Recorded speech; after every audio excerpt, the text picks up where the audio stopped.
Hey, it's Lisa Kneller here, and today I have a question for you, and that question is, who would you need to be in order to love yourself or be more fully in love with yourself and create a great life from that place of loving yourself? I know it's a strange question. Most people don't ponder that question. How can I be more fully in love with myself? That's not a question we ask ourselves typically. But as a leader, I'm going to ask you to ask yourself that question.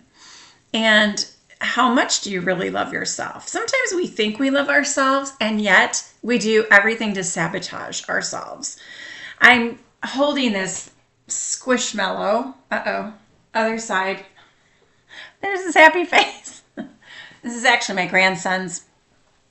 And if you've never seen a Squishmallow, you need to go to Costco and just get one. They're the most cozy thing to squish. And my grandson has several of them. This one resides at my house, but at his house he has like 5 of them. And whenever he would get a new Squishmallow, he would just be like all over it and just loving it like this, you know. And anytime he gets a new stuffed animal, I got him a stuffed snowman the other day. And he just grabs it first thing, and he goes like this, and he hugs it and squeezes it. And it's just natural for him to do that. It's just what he does. It's like he's loving on it. But I also feel like he's loving on himself when he does that. And it feels good. It feels good to love on yourself. So if you don't know what that feels like, I'm going to try to get you there through this video. But also get yourself a Squishmallow and pretend it's you. And give yourself some big squishy hugs. And that's just one physical way to express that. But I have some ideas about how to fully be in love with yourself. And one is to just choose to love yourself. It's a decision, and you can make it consciously, and then you can work on that belief or on that feeling or that idea by practicing a few different things. Telling yourself you love yourself, reminding yourself daily, what am I doing today to love myself? So remind yourself of your precious nature. I think that's really the key, that every single one of us is a creation from God, from the universe.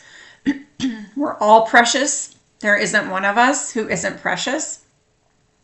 And so you have to remind yourself of your precious nature all the time. That's another way to love yourself. Another way is through self-care in mind, body, and spirit. So how do you do that? How do you love yourself fully in mind, body, and spirit? Well, you take care of your mind. You manage your mind. And I'm going to talk about a little bit more about that in a minute, but taking care of your intellectual life, your curiosity, your learning, like what are you putting into your head? What are you putting into your mind? What are you listening to? Who are you hanging around with? Those kinds of things.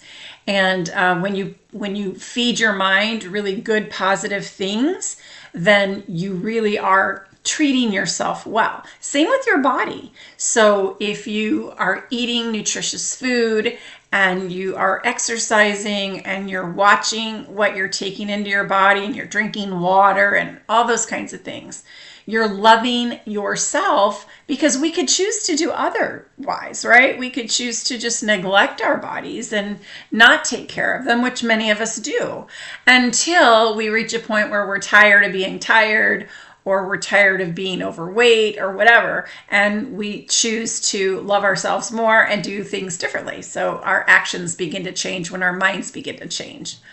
And then your spirit, how could you love yourself more, your spirit more? And that would be to feed your spirit with spiritual food. And I usually like to read some kind of spiritual thing daily, something inspirational. Could be poetry. It could be a book of just sayings,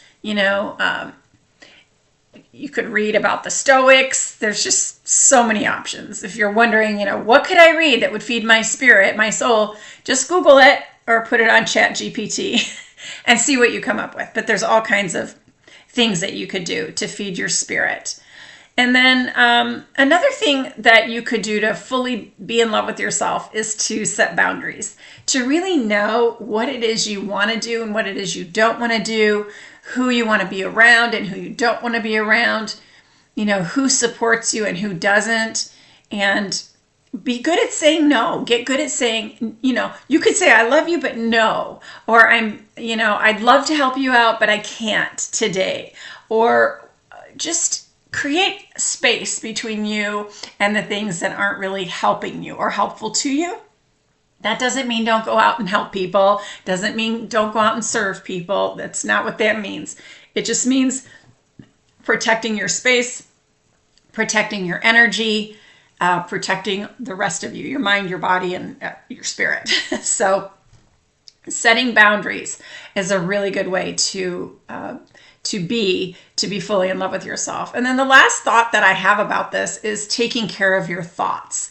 And I alluded to this a little bit earlier, but taking care of your thoughts, especially the ones about you. And loving yourself means treating yourself well, like you would treat a family member or a friend that you love very much. And, how would you speak to them? What would you think about them? And, we're always putting other people first, it seems, before ourselves. And it would be good if we managed our thoughts around who we actually are, the reality of our preciousness, the reality of our divine nature. And when we're really in touch with that, then we can be easy on ourselves. We can be self-compassionate. We can really take care of ourselves and not feel guilty and not feel shame. Like, let's just get rid of the shame thing right now and live in the light. So I hope you find that helpful. But listen, get yourself a Squish Mallow because they make you feel so good. And you could even wrap your arms around yourself and love yourself even more. All right, have a great day, and thanks for watching.